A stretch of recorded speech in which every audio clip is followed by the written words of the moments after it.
Sa 44 na SAF commandos na napaslang, 13 sa kanila nagmula sa Cordillera Administrative Region o CAR.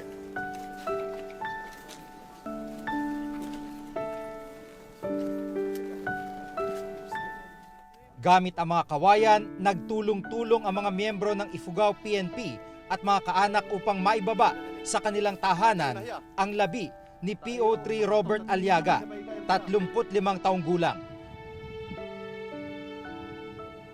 Ay, talaga mahait hinumnum mo. Nasakit di nakan ko nga talaga. Ang kami nga nagtongtong nga ginakat natay.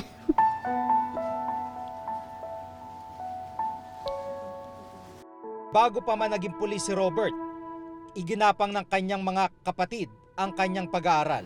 Napag-isip-isip ko na pumunta sa Hong Kong para mapagtapos siya. Inisip ko na parte ito ng kanyang nature, ito ng kanyang trabaho. I was hoping it will not be too soon na mamamatay siya. 10 taon na sa serbisyo si PO3 Aliaga.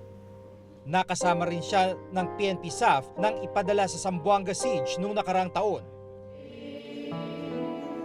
Magdiriwang na rin sana sila ng kanilang unang anibersaryo bilang mag-asawa sa susunod na buwan. May he now share with him the joy of eternal glory.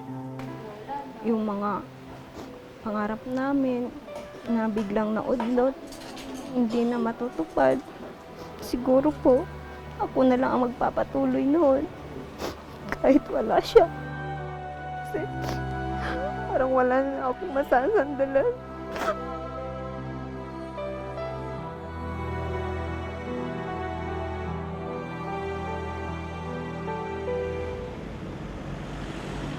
Mula Ifugao, tinungo rin namin ang ilan pang pamilya ng Fallen 44. Kung sana yung ginawang kwan, pagpaplano ron, isinuportahan ng kwan, maganda sana, hindi na sana nangyari yun. Pero yung pinain yung anak mo, parang pinakatay lang sa kwan, tapos sasabihin nilang, oh, bayani yung anak mo.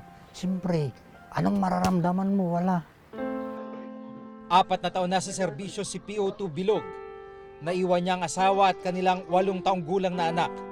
Kasi kahit bibigay sila ng tulong, kahit kwan, mauubos yun. Hindi na maibabalik ang buhay ng isa habang buhay yun. Sa kabila ng pagdadalamhati ng mga mahal sa buhay ng Fallen 44, marami pa rin ang nagtatanong kung paano nangyari ang engkwentro.